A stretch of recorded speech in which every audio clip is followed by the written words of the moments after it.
나를 영접함이 아니요 나를 보내신 이를 영접함이니라. 아멘. 지난주에는 광고 말씀드린 바와 같이 우리 이영미 B 권사님의 어머니의 장례식이 있었습니다. 추석 명절을 앞두고서 어머니를 보내드리는 심정이 어떠셨을까요? 어쩌면 어머님이 평소에 잘 드시던 음식들을 한 번 더 차려드렸으면 좋았을 텐데 애틋한 아쉬움이 남으셨을지도 모르겠습니다. 하지만 고인을 보내드리는 이 마지막 길이 우리에게 소망이 되는 이유는 주님께서 나는 부활이요 생명이니 나를 믿는 자는 죽어도 살겠고 무릇 살아서 나를 믿는 자는 영원히 죽지 아니하리라 약속하셨기 때문입니다. 성도의 인생길이 복되고 소망이 까닭은 이렇게 영원한 부활 생명이 있기 때문입니다. 오늘은 추석 명절 연휴의 시작인데요. 오랜만에 가족들과 풍성한 한때를 보내실 것입니다. 오늘 이 예배당에도 또 타지에서 오신 성도님들도 계시고 또 고향을 다시 찾아오신 분들도 계시는데요. 우리 축복하면서 이렇게 인사하면 좋겠습니다. 2번 인사할 텐데요. 생명의 길을 함께 걸어갑시다. 이렇게 인사하겠습니다. 시작. 또 부활의 길도 같이 걸어갑시다. 네, 그 은혜가 충만하길 소망합니다. 계속해서 말씀드리기는 우리가 살펴보고 있는 이 마가복음은 길 위의 신학이라고 말씀드렸습니다. 어디의 신학이라고요? 우리가 걷는 길 위의 신학입니다. 예수님께서는 길을 걸어가는 분인 동시에 우리의 길과 진리요 생명이 되시는 분입니다. 믿으십니까? 그래서 주님의 길을 따라 걷는 사람들을 우리는 주님의 제자라고 말하고요. 생명 얻는 하나님의 백성이 되는 것입니다. 아멘이시죠? 오늘 살펴볼 본문도 바로 그 길 위에서 벌어진 이야기입니다. 지금 예수님이 걸어가시는 길은요, 예루살렘을 향한 여정입니다. 한 걸음 한 걸음 예루살렘에 가까워질 때마다 그만큼 당신의 십자가 죽음 또한 가까이 다가왔음을 의미합니다. 여러분들은 사랑하는 이들과 헤어질 때 또 작별의 시간이 찾아온다면 무엇을 하시겠습니까? 아마도 많은 분들께서 많은 시간들을 같이 보내려고 하실 겁니다. 평소 해보고 싶었던 버킷리스트라고 하죠. 그것들을 하나하나 사랑하는 사람과 지어가면서 실천을 할 텐데요. 주님도 마찬가지십니다. 얼마 남지 않은 그 여정 가운데에 오롯이 제자들과 시간을 함께 보내기 원하셨던 겁니다. 그리고 그 시간 가운데 좀 더 하나님 나라의 비밀과 또 당신께서 걸어가시는 길에 대해서 더 상세하게 알려주고 싶으셨던 거죠. 간절히 바라기는 주님의 제자들을 향한 그런 마음이 오늘 우리에게도 잘 전해져서 주신 말씀들이 저와 여러분의 삶에 오래도록 머물기를 소망합니다. 자, 그렇다면 우리 주님께서는 얼마 남지 않은 그 시간 동안에 제자들과 어떤 이야기를 좀 하고 싶으셨을까요? 한마디로 말하자면 복음입니다. 마가복음 9장 31절을 보니까요, 화면에 나와 있는데요. 인자가 사람들의 손에 넘겨져 죽임을 당하고 죽은 지 어떻게 해요? 3일 만에 살아나리라. 아멘. 예수님이 죽으시고요 3일 만에 살아나는 것, 그것이 복음인 줄 믿습니다. 눈여겨볼 점은 30절을 보시면은, 성경을 보세요.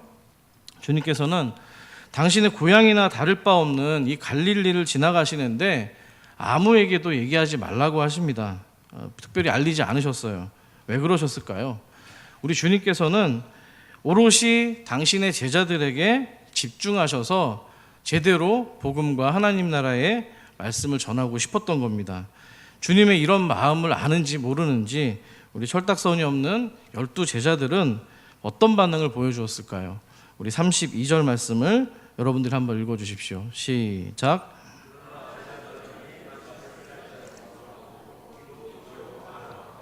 네, 깨닫지도 못했고요. 예수님께 묻는 것조차도 지금 두려워하고 있습니다. 예수님의 죽음 이야기와 부활 이야기가 아직 피부에 와닿지 않는 거죠. 거기다가 얼마 전에 이 베드로 형님이 큰 책망까지 예수님께 받았던 터라 뭔가 질문하는 게 굉장히 부담스러웠던 겁니다. 그리고 또 한편으로는 주님께서 이제는 좀 뭔가 시간이 갈수록 제자들에게 얘기하는 게 내용들이 좀 덜컥 겁이 나는 거예요. 그래서 더 깊이 묻지 않는 겁니다. 그러니까 어려워서 지금 이해를 못하는 게 아니고요. 이해하는 게 두려워서 지금 어려운 겁니다. 자, 우리가 신앙생활을 하면서 기독교 안에서 또 언급되고 있는 용어들이 있습니다. 우리에게 익숙한 단어들입니다. 십자가, 또 자기 부인, 고난, 전도, 용서, 이런 말씀들이 있잖아요. 이런 이야기 단어들은요, 괜히 부담스럽고 뭔가 물어보고 싶지 않은 주제들입니다. 그래서 우리들은 이런 단어들이 들려질 때마다 온갖 핑계를 써서라도 그 두려움과 부담스러움을 좀 외면하고자 하는 습성이 있습니다. 하지만 여러분, 그 막연한 두려움에 직면하지 않으면은요, 우리는 결코 그 두려움으로부터 자유로울 수가 없는 겁니다. 결국에는 우리가 두려워하는 그 말씀이, 살아계신 하나님의 말씀이 우리를 성장시키시고 살리는 근간이 되기 때문입니다. 간절히 바라기는요, 말씀 앞에 직면하실 때, 주님께서 여러분의 성령을 통해서 말씀하실 때 도망가지 마시고 물어보시고 끈질기게 질문하는 제자가 되시기를 축복합니다. 저는 제자들이 이 주님의 말씀을 지금 깨닫지 못하는 이유가 지난 시간이죠. 앞선 변화산 이야기와 결코 무관하지 않다고 생각합니다. 지난 시간 변화산에서 주님은 내려오셨습니다. 하나님의 영광을 체험하고 내려오셔서 귀신 들린 아이를 고쳐주십니다. 그러면서 제자들에게 말씀하시죠. 이런 능력은 기도 외에는 나갈 수가 없다라고 강조하셨습니다. 자, 그러니까 산 아래의 세상 가운데 내려왔는데 기도하지 않은 제자들이 깨어있지 못하니까 주님 말씀에 무슨 말씀을 하셔도 둔감할 수밖에 없었던 겁니다. 자, 그렇다면 주님께서 늘 그렇게 깨어 기도하라고 말씀하셨지만 기도하지 않는 이 제자들은 도대체 무슨 생각을 하고 예수님과 함께 걷는 그 길 가운데에서 어떤 마음을 가지고 있었던 것일까요? 아마도 우리 주님께서도 궁금하셨던 모양입니다. 제자들과 함께 돌아온 이 가버나움에서 다음과 같이 질문하십니다. 33절인데 제가 읽어드릴게요. 너희가 길에서 서로 토론한 것이 무엇이냐 하시되, 어떤 말이냐면 너희들 내가 아까부터 쭉 지켜봤는데 길에서 무슨 주제로 얘기를 나눈 거야? 뭘 그렇게 심각한 표정으로 쏙닥쏙닥거리고 있어? 베드로 아직 너 정신 못 차렸지? 이렇게 묻고 계신 거예요. 자, 여기 토론한 것이 무엇이냐라는 질문을 좀 원문에 가깝게 제가 직역을 해드리면 이겁니다. 계산하여 깊이 묵상한 내용이 뭐냐? 계산했다는 거예요. 뭔가 통밥을 굴렸다는 거잖아요. 도대체 이렇게 십자가와 이 부활의 메시지가 두려워서 그렇게 애써 외면하려고 했던 이 제자들의 속마음이 무엇이었을까요? 계산해서 묵상했으니까 이것을 우리는 속셈이라고 얘기할 수 있습니다. 제자들이 무슨 속셈, 무슨 꿍꿍이가 있었던 걸까요? 34절 말씀을 같이 한번 읽어보겠습니다. 시작. 그들이 잠잠하니 이는 길에서 서로 누가 크냐 하고 쟁론하였습니다. 아멘. 제자들이 답변을 했던가요? 아닙니다. 답변하지 않고 잠잠히 침묵했어요. 뭔가 자기들이 논쟁 삼았던 이 주제가 딱히 주님께서 기뻐할 만한 주제가 아닌 것을 직감했던 겁니다. 자, 이런 제자들이 좀 꽤 귀엽지 않습니까? 저는 뭔가 이들이 뭔가 잘못을 해서 선생님 앞에서 안절부절 못하고 있는 그런 학생들처럼 보이기 때문입니다. 물론 제자들이 침묵은 했습니다만 주님이 몰라서 질문하신 것은 아니잖아요. 주제를 분명히 알고 계셨어요. 그래서 그 주제의 내용은 제자들 가운데 서로 누가 크냐는 질문입니다.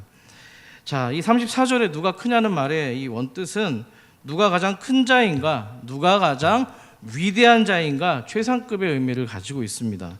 자, 주님이 왕으로 계시는 나라, 즉 하나님 나라에서 가장 위대한 사람이 누구인가, 제자들은 그것이 궁금했던 겁니다.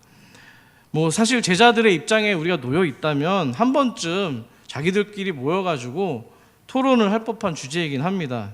주님이 이제 왕이 되시면, 나라를 다스리면 누가 영의정이 될까? 누가 국무총리가 되고 누가 또 장관이 될까? 큰 영광을 누가 누리게 될까? 알고 싶었던 겁니다. 하지만 아직은 그 질문을 하기에 때가 아니라고 생각이 되었던지 얘기하지 않고 침묵하고 있습니다. 결국에서는 주님께서 직접 나서셔 답변을 하시는데요. 35절 말씀도 같이 한번 읽어볼게요. 시작. 예수께서 앉으사 12제자를 불러서 이르시되 누구든지 첫째가 되고자 하면 무사람의 끝이 되며 무사람을 섬기는 자가 되어야 하리라 하시고. 아멘. 누가 하나님 나라에서 가장 큰 자입니까? 무사람의 끝이 되는 사람, 무사람의 끝을 섬기는 사람입니다. 쉽게 말하면 하나님 나라에서 1등이 뭐예요? 세상 기준으로 볼 때는 꼴등이라고 말할 수 있는 건데요. 자, 그것이 바로 예수가 왕으로 계신 나라, 하나님 나라의 질서인 줄 믿습니다. 그러니까 가장 높은 곳에는 모든 이들을 이 땅 가운데 섬겼던 종이 그 위치를 차지하고 있는 거예요. 그렇다면 천국에서, 하나님 나라에서 가장 높은 자리에 누가 앉아 있게 될까요? 당연히 예수 그리스도십니다. 믿습니까? 주님께서는 누가복음에서 말씀합니다. 나는 섬기는 자로 너희 가운데 있노라, 이렇게 말씀을 하셨고요. 그렇게 말씀만 하신 것뿐만 아니라 실제로 살아내시기까지 했습니다. 그 모습이 빌립보서 2장 6절과 7절에 기록되어 있는데요. 여러분 한번 크게 읽어주시기 바랍니다. 시작.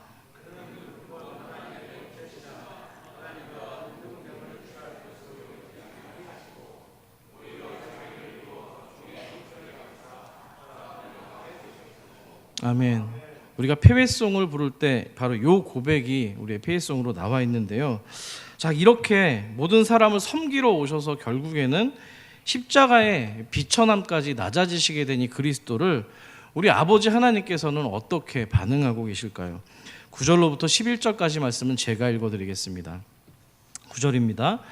이러므로 하나님이 그를 지극히 높여 모든 이름 위에 뛰어난 이름을 주사 하늘에 있는 자들과 땅에 있는 자들과 땅 아래에 있는 자들로 모든 무릎을 예수의 이름에 무릎 꿇게 하시고 모든 입으로 예수 그리스도를 주라 시인하여 누구에게요? 하나님 아버지께 영광을 돌리게 하셨느니라. 아멘. 지금 주님께서는요, 제자들이 큰 자가 되려고 하는 이 욕구와 존귀하고 뭔가 위대해지려는 것 자체를 부정하거나 책망하신 게 아닙니다. 자, 우리는 하나님의 존귀한 형상을 가졌기 때문에 당연히 우리 안에서 인격을 가지고서 존귀하고 뭔가 위대함을 추구하는 마음을 가질 수밖에 없다는 거예요. 그거는 잘못된 게 아니라 지극히 자연스러운 건데요. 논쟁이 될 수 있는 거예요. 하지만 문제는 뭐냐면은 그 기준이 하나님 나라의 기준이 아니라 세상 기준으로 높음과 위대함을 이해하고 있기 때문입니다. 자, 예수 그리스도와 무려 3년 동안 시간을 함께 보냈음에도 불구하고 이 제자들은 여전히 하나님 나라의 질서와 법도를 이해하지 못하고 있는 겁니다. 마지막까지 예루살렘 여정 가운데 제자들하고만 이렇게 말씀을 좀 나누고 싶었던 주님의 마음이 너무나도 이해가 되는 대목입니다. 계속 들어야 되는 거죠. 여전히 세상의 질서대로 남보다 앞서고 남보다 많이 가져야 되고 남보다 좀 한 등급이라도 더 높아야만 또 존귀하고 위대하다고 느낀다는 거예요. 자, 그런데 주님께서는 지금 누가 위대하고 누가 하나님 나라의 첫째 가는 사람이라고 말합니까? 위가 아니고요, 아래로 내려가서 무사람의 끝이 되어서 섬기는 사람, 그 사람이야말로 하나님 나라에서 가장 높은 곳에 있다고 말씀하십니다. 자, 여러분, 이게 뭔가 우리가 능력이 없어가지고 능력이 부족해서 꼴등이 되는 것과는 좀 다른 문제입니다. 능력이 충분히 있음에도 불구하고 스스로 자발적으로 내려가서 누군가를 섬기는 종이 되었기 때문입니다. 자, 그렇다면 왜 그런 바보 같은 선택을 하는 것일까요? 왜 스스로 종이 되려고 하는 걸까요? 성경에서 말하기를 천국에서 제일 높은 자리에 앉는다고 하니까 뭔가 눈에 띄는 상급을 준다고 이야기를 하니까 억지로 그러는 척을 하고 있는 걸까요? 아닙니다. 이미 우리는 그 자신이 존귀한 자이기 때문에 이미 위대함을 누리고 있기 때문에 내려갈 수 있는 겁니다. 우리가 사회에서 그런 말을 쓰죠. 오블리스 노블레자라는 말이 있습니다. 사회의 고위 지도층 사람들이나 뭔가 좀 지위가 높은 분들이 그들에게 더 높은 수준의 도덕과 사회적 책임을 요구하는 것을 말하잖아요. 같은 맥락으로 이해하시면 됩니다. 우리 주 예수 그리스도께서는 가장 높으시고 만왕의 왕이셨음에도 불구하고 단지 우리 피조물이었던 우리들에게 생명을 주시고자, 구원을 주시고자 십자가까지 낮아지신 겁니다. 그 낮아지심을 통해서 하나님의 영광을 드러냈다고 빌립보서 말씀은 증거하고 있는 거죠. 마찬가지로 성도 역시도요, 내가 나를 섬겨서 나의 존귀함을 드러내는 게 아니고요, 다른 사람을 섬김으로써 우리 모두의 존귀함을 드러내는 일인 줄 믿습니다. 사랑하는 우리 성도 여러분, 누군가의 종이 되고 누군가의 손과 발이 되는 일은 진짜로 하나님 나라에서 존귀함과 위대함을 드러내는 일입니다. 왜냐하면 세상의 가치와 다른 하나님 나라의 비전을 살아내는 진짜 찐 고백이기 때문입니다. 다시 한번 간절히 바라기는 우리 모두가 내가 나를 섬기는 게 아니라 타인을 섬김으로써 우리의 존귀함을 드러내는 은혜가 있기를 소망합니다. 제자들의 이슈가 지금 계속해서 어떤 높이에 대한 이야기입니다. 높아지는 이야기인데요, 이 높이에 대한 묵상을 하다 보니까 왠지 계속해서 하늘을 쳐다봐야만 될 것 같기도 하고요, 또 하늘을 보다 보니까 깜깜한 광활한 우주가 생각이 나기도 합니다. 자, 여기서 질문을 좀 한번 드려볼게요. 사실은 우리 아이들이 이곳 가운데 함께 예배를 드리기 때문에 평소와 좀 다르게 제가 예화를 좀 쓰는데요. 자, 인간이 우주선을 타고 직접 우주의 바깥으로 가장 멀리 간 공간이 어딜까요? 시키면 안 된다고 그러더라고요. 예배 안 나온다고 하길래. 그래서 일단 여러분, 어디로 가장 우리가 인간이 탑승한 이 우주선이 가장 멀리 간 데가 어디예요? 달입니다. 아, 그렇죠. 달 맞아요. 보이진 않지만 유초동 분가요? 청소년 분가요? 네, 감사합니다. 달이에요. 그러면 인류 최초로 달에 발자국을 낸 사람은 누굴까요? 자, 힌트를 드리면 굉장히 멋진 말을 한 사람입니다. 달 착륙은 훌륭한 우리 청소년인 것 같아요. 한 인간에게 있어서는 아주 작은 하나의 발자국이지만 인류 전체에 있어서는 매우 위대한 약진이다. 이렇게 얘기했던 우리 청소년이 말씀한 대로 닐 암스트롱입니다. 1969년 7월 20일이니까 대략 박상수 장로님 10살 때 정도가 되겠네요. 맞죠? 네, 제가 다 조사를 해봤어요, 미리. 네, 맞아요. 자, 11호, 아폴로 11호를 타고 달에 착륙을 했는데요, 발자국을 그때 새겼던 광고도 나왔던 걸로 기억을 합니다. 자, 그런데 이렇게 늘 우리는 1등만 기억을 합니다만 사실 아폴로 11호에는 몇 사람이 타고 있었을까요? 오, 많이 알고 있네요. 3사람이 탑승을 했습니다. 자, 사진을 한번 보여주시면 좋을 것 같은데요.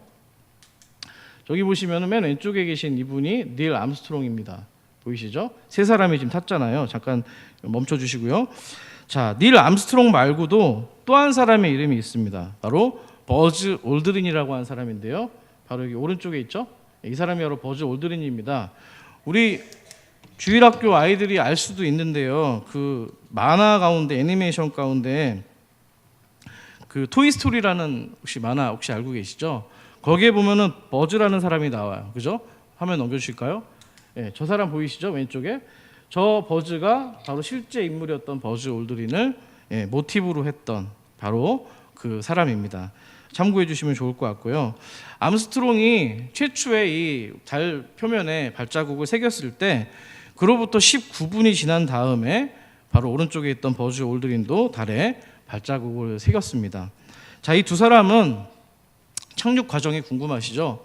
아폴로 11호 전체 이 본체를 타고 달 근처까지 접근을 한 다음에요, 거기서 그대로 그냥 이렇게 착륙한 게 아니라 달 착륙선이 있습니다. 그 당시 이제 달 착륙선의 이름이 미국의 새를 상징하는 이글이었는데요. 화면에 나와 있죠. 많이 보셨을 거예요. 영화 보시면 저걸 가지고 이제 추진력을 가지고 서서히 이제 표면에 이제 장착을 하는 거죠. 내린 다음에 뭐 합니까? 사진 촬영도 하고요, 성조기도 꽂고요, 또 이 암석도 이제 안반에 뭐 어떤 광학 물질이 있는지도 알아보고 공기도 채취하고 여러 가지 수집 작업들을 합니다. 자, 그러면 3명이었는데 나머지 한 사람은 도대체 뭘 하고 있었을까요? 궁금하시죠? 항상 저만 궁금합니다. 그래서 한 사람은 바로 아폴로 11호 본선에 머물러 있었습니다. 아폴로 11호는 사령선과 착륙선으로 구분됩니다. 또 센스 있게 우리 교육자들이 화면을 보여주고 계시는데요. 자, 아까 보여주신 게 착륙선이라면 착륙선의 역할은 말 그대로 구체적인 탐사의 미션을 수행하는 어떤 그런 기계입니다. 반면에 사령선은 뭐냐면은 비행사가 우주선을 조종하고요, 나중에 지구로 귀환하는 아주 중요한 일을 감당하는 사람입니다. 보시면 그림이 나와 있는데, 정확히 얘기하면은 사령 기계선이라고 합니다. 그래서 꽃갈 모양으로 되어 있는 데가 여기가 사령선이고요, 여기가 동체가 바로 기계선이에요. 그래서 나중에 이 지구로 귀환한 어떤 이제 우주 비행사들 보통 바다에 이렇게 떨어지잖아요. 그때 보시면 요거가 떨어지는 거예요. 한번 보시면 나중에 이제 한번 발사하게 되면 한번 눈여겨 보시면 좋은데, 바로 이 세 번째 아까 내리지 착륙하지 못했던 그 기체에 남아 있었던 분이 그 콜린스라는 분인데, 그 사람이 이거를 이제 운전을 했던 겁니다. 참고가 되셨죠? 자, 마이클 콜린스라는 사람이 바로 이 사령선을 운전했는데요. 자, 두 사람이 착륙선을 타고 이렇게 달을 탐사하고 있는 동안에 그는 약 21시간 30분, 21시간 30분이니까 거의 하루 동안 이 사령선을 타고 그들을 기다렸습니다. 그런데 그냥 기다린 게 아니고요, 중요한 일을 감당해야만 됐습니다. 콜린스는요, 이 사령선을 타고 달의 궤도를 따라서 돌면서 계속 움직이기 시작합니다. 그러다가 나머지 두 명의 이 우주 비행사가 탐사를 마치고 아까 보여드렸던 이 착륙선이 다시 올라와서 대기에서 정확한 시간에 도킹을 해야 되는 거예요. 궤도를 이렇게 잘 돌고 있다가 정확한 시간과 각도를 맞추어서 도킹해야 되는, 바로 그 중요한 일을 감당했던 사람이 이 바로 콜린스였다는 겁니다. 자, 실제로 이 미국에서 가장 탁월한 우주 비행사였는데요. 정말 이 정확한 타이밍을 요구하기 때문에 자칫 실수라도 하게 되면은 세 사람 다 우주의 영원한 미아가 될 수도 있던 상황입니다. 그러니까 최고의 조종 실력과 능력을 가진 그 사람이 우주선에 남아서 그 일을 감당해야만 됐던 거예요. 지구에 돌아오기 위해서입니다. 자, 물론 그는 안타깝게도 3명의 우주 비행사 가운데서 달 표면에 자기 발자국을 새기지 못했고요, 별로 사진도 알려지지도 않았고요, 사람들이 기억해 주지도 않는 그런 우주인으로 남게 되었습니다. 하지만 인터뷰 때 콜린스는 조금도 서운해하거나 아쉬워하지 않고요, 그 역할을 기쁘게 받아들였다고 이야기합니다. 왜 그렇습니까? 그것은 실력이 없으면 할 수 없는, 오직 자신만이 그 미션을 완성할 수 있었던 섬김이었기 때문입니다. 자부심이 있었던 거죠. 자, 콜린스는 비록 자기 자신이 사람들에게 주목받지 못해도 대신 자신을 통해서 동료 우주인들의 생명을 지켜낼 수 있었다는 것만으로도 굉장히 뿌듯했던 사람이라는 거예요. 사실 아까 비하인드 스토리가 있는데 3명의 우주 비행사 가운데 두 번째로 이제 땅을 밟았던 버즈라는 사람이 자기가 먼저 내려야 된다고 굉장히 떼를 썼다고 이야기를 합니다. 그래서 비하인드 스토리이긴 하지만 그렇게 이름을 내고 싶었던 거잖아요. 2등을 잘 기억하지 않으니까. 그럼에도 불구하고 2등보다도 더 기억이 안 되는 3등에게 이런 어마어마한 놀라운 스토리가 있었다는 겁니다. 아폴로 11호 관련 영상을 쭉 이렇게 다큐멘터리를 보다가 하나님 나라의 섬김도 마찬가지겠구나라는 생각이 들었습니다. 성도들 역시도 내 옆에 지체들 또는 불신자들, 이들이 예수라는 생명에 도킹할 수 있도록 섬기는 사람들이기 때문입니다. 비록 그 일들이 오늘 콜린스와 마찬가지로 타인에게 주목받지 않는 섬김이라도 말입니다. 사랑하는 우리 산서울 가족 여러분, 하나님 나라의 꿈을 꾸며 사는 사람들인 줄 믿습니다. 우리 모두는요. 그래서 남을 이기고 남보다 더 많이 가지고 남을 다스려서 인정받고 높아지는 그런 꿈이 아닙니다. 그게 아니라 높이가 아니라 낮은 대로, 더 낮은 죄로 찾아 흘러가는 물과 같은 태도여야 된다고 생각합니다. 모든 흐르는 물의 꿈은요, 작은 개울을 넘어서요, 시내를 넘어서 호수와 강을 지나서 망망대해 드넓은 바다로 나아가는 것입니다. 마찬가지로 성도의 섬김도 그렇게 겸손과 겸비함으로 낮은 곳으로 흘러가야 될 줄 믿습니다. 그렇게 무사람의 끝을 향해서 섬길 때 비로소 그 가운데 하나님 나라가 이루어지고요, 영원한 생명의 가치를 경험할 수 있게 될 줄 믿습니다. 우리 예수님께서 얼마나 겸비하게 낮아준지를 아십니까? 주님께서 가룟 유다에게 또 종교 지도자들에게 팔려갈 때에 얼마의 값을 팔고 넘겨줬는지 기억하고 계세요? 은 30입니다. 자, 은 30이 갖는 구약의 의미가 있어요. 출애굽기 21장 32절을 여러분들이 한번 읽어주십시오. 시작.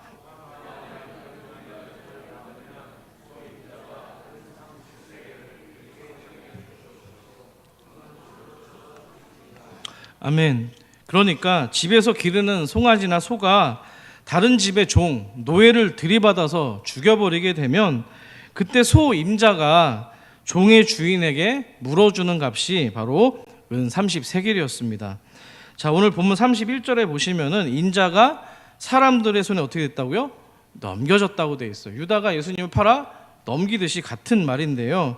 그 넘겨짐의 바로 대가가 은 30이었다는 겁니다. 다시 말해서 우리 주님께서는 소에 바쳐서 죽은 이 노예 한 사람 값에 넘겨지고 죽임을 당하신 겁니다. 하나님이신 이 주님께서 거기까지 낮아져서 저와 여러분을 가장 존귀한 자로 높여주신 줄 믿습니다.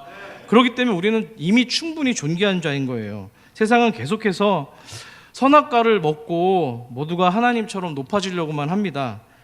하지만 우리는 사단의 유혹에 속으시면 안 됩니다. 왜냐하면 하나님이 우리를 창조하실 때 이미 하나님의 아들, 딸로서 하나님처럼 존귀한 자로 우리를 창조하셨기 때문입니다.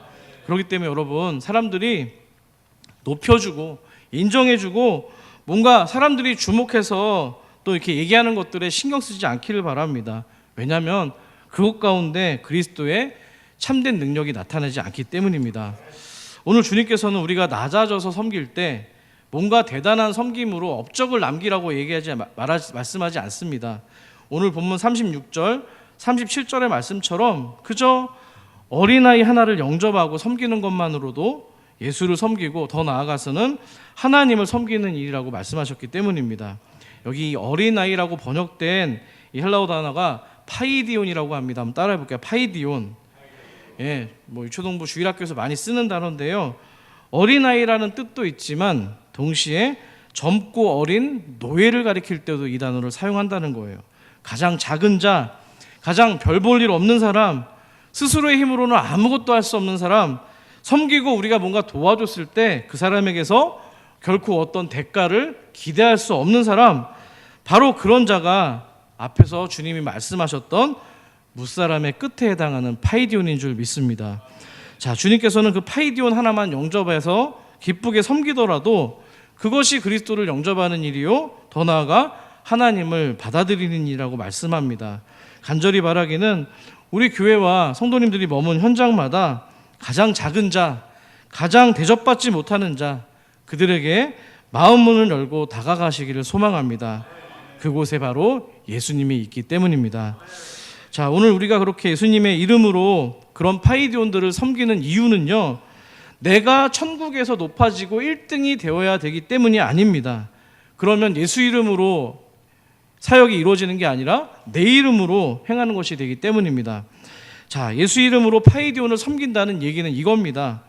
예수님 때문에, 예수님을 위해서, 또 예수님을 믿고 의지함으로 그 예수님의 능력으로 온통 예수님만 드러나도록 한 생명을 섬기라는 주님의 명령인 것입니다. 여러분, 그러면 반드시 예수님의 생명이 흘러갈 것이고요, 그 자리에서 생명들이 예수님의 구원을 얻게 될 것입니다. 사랑하는 여러분, 말씀을 정리합니다. 오늘 우리의 신앙을 다시 한번 돌아보시기를 바랍니다. 어쩌면 우리는 오늘도 예수님과 함께 같은 길을 걸어가면서도 여전히 더 누가 크냐, 누가 많이 가졌냐, 누가 더 높은 지위를 가졌냐, 누가 더 대학에 좋은 데를 갔냐, 누가 더 좋은 직장을 가졌냐, 결혼을 잘했냐, 이런 것들에 열띤 토론을 벌이고 계시지는 않습니까? 주님은 십자가, 예루살렘 십자가로 내려가고 계시는데 우리는 여전히 내 영광, 내 탐욕의 높이로 올라가는 오늘 주보의 제목처럼 엇갈린 길을 걸어가고 계시지는 않습니까? 끊임없이 십자가는 무시하면서 외면하면서 정말 중요한 것은 예수님께 물어보지도 못하면서 그저 눈에 보이는 복만 받을 생각만 하면서 걸어가고 계시지는 않느냐는 겁니다. 오늘 주님께서는 그런 우리들에게 다시 한번 35절, 37절 말씀처럼 앉으셔서 우리를 부르시고 말씀합니다. 제가 읽어드리죠. 누구든지 첫째가 되고자 하면 무사람의 끝이 되어 그들을 섬기는 자가 되어야 하리라. 누구든지 내 이름으로 이런 어린아이를 하나를 영접하면 곧 나를 영접하며 누구든지 나를 영접하면 나를 영접함이 아니요 나를 보내신 이를 영접함이니라. 아멘. 명절입니다. 오랜만에 만나는 가족들 가운데에도 친척들 가운데에도 안타까운 사연을 가진 이런 파이디온들이 있을 것입니다. 무사람의 끝이 되는 사람들이 분명히 있을 겁니다. 수험생들일 수도 있고요, 취업 준비생들일 수도 있고, 여전히 결혼 못하고 있는 노총각 노처녀이 될 수도 있습니다. 누가 되었든지 간에 그런 파이디온을 만나실 때마다 여러분이 떠나시는 그 고향길, 그 모든 여정과 또 그 길 위에서 만나는 그 무사람들을 그냥 지나치지 마시고 섬기셔서 아폴로 11호의 콜린스처럼 하늘 위 우주에 무별처럼 빛나는 복된 인생들이 되시기를 간절히 축복합니다. 네, 말씀을 생각하시면서 함께 찬양했으면 좋겠습니다. 길에 대한 찬양입니다. 주가 보이신 생명의 길, 어떻게 여러분 걸어가고 계신지 묵상하시면서 함께 고백하며 찬양합니다.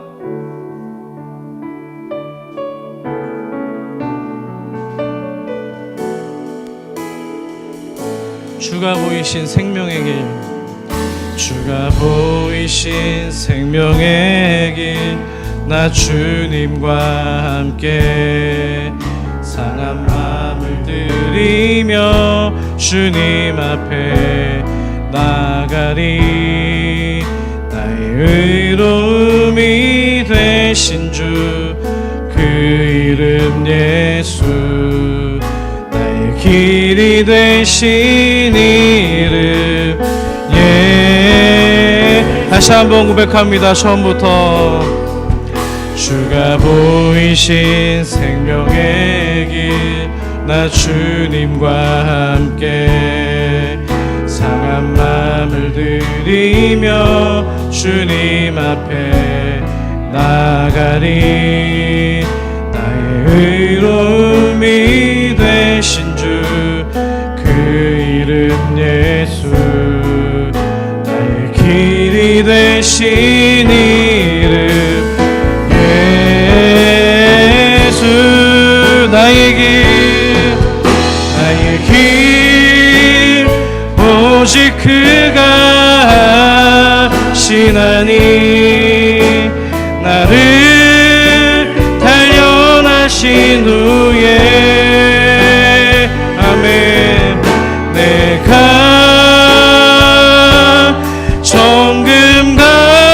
정금같이 나오리. 나의 길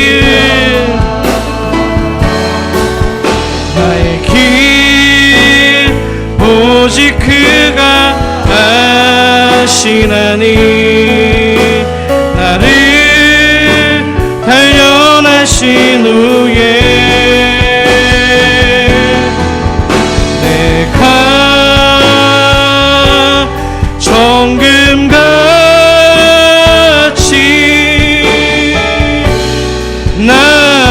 마지막으로 고백합니다. 나의 길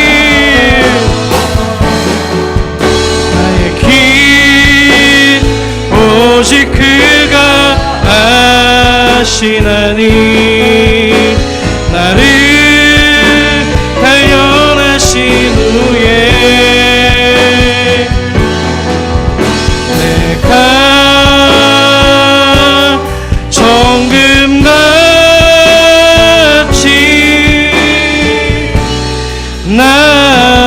나오리라. 동상이몽이라는 말이 있습니다. 같은 상황을 봤는데 다른 꿈을 꾸는 겁니다. 같은 길을 걸어가고 있는데 우리는 예수님과 많이 다른 꿈을 꾸고 있지는 않습니까? 많이 다른 길을 걸어가고 있지는 않습니까? 많이 다른 것들을 추구하고 있지는 않습니까? 그것이 탐욕이든 내 영광을 높이는 일이라면 오늘 이 말씀을 통해서 회개하시고, 주님, 제가 주님과 같은 길, 같은 방향을 걸어가는 제자가 되길 원합니다. 이 시간 같이 한번 주님의 이름을 간절히 부르짖고 통성으로 기도합니다. 주여, 살아계신 아버지 하나님, 은혜를 감사합니다. 하나님, 3년이란 시간 동안에 제자들이 주님을 따라가며 수많은 이적들과 수많은 말씀들과 하는 놀라운 광경들을 많이 목격하였지만, 그럼에도 불구하고 여전히 동상이몽 다른 꿈을 꾸고 있는 하나님, 세상과 별반 다를 바 없는 우리들의 모습을 바라보게 됩니다. 아버지 하나님, 그럼에도 불구하고 감사한 이유는 주님께서 그런 우리들을 불쌍히 여기시고 마지막 십자가의 여정 가운데서도 우리와 독대하시면서 한 자라도 더 알려주시고 하나님 나라의 비밀을 가르쳐주시기를 원하는 하나님의 의지가 있다는 것입니다. 아버지 하나님, 그 의지를 아버지 하나님 감사한 마음으로 오늘 받게 하여 주시고, 이 말씀이 우리의 한 절에 하나님 간길 걸어가는 인생 될 수 있도록, 주님 주시는 복음의 놀라운 말씀이 될 수 있도록 하나님 기름 부어 주시옵소서. 그런 은혜가 모든 교회와 성도들 가운데 있게 하여 주시고, 수많은 주님을 따라가는 무리들이 하나님 무리들이 아니라 구별된 제자들이 되어서 하나님 나라의 영광을 내세우고 하나님 무사람을 섬기는 데까지 나아갈 수 있는 복된 은혜를 하여 주시옵소서. 아버지 하나님, 주님께서는 우리가 무사람의 끝에서 섬기라고 얘기를 하는데, 우리는 아버지 하나님 뭇별이 되어서 내가 영광받기를 원하는 데에 혈안이 되어 있습니다. 주님, 이런 우리들을 불쌍히 여겨주시고 십자가까지 가시는 여정에서 제자들에게 계속해서 말씀하셨던 것처럼 성경 말씀을 통해서 우리의 길을 열어주시고 마음문을 열어주시고 정말 주님과 같은 길, 같은 방향을 걸어가는 참 제자도 인생이 될 수 있도록 은혜를 베풀어 주시옵소서. 그렇게 인도하신 우리 주님을 찬양하며 사랑하며 예수 그리스도의 이름으로 감사하며 기도드립니다. 아멘.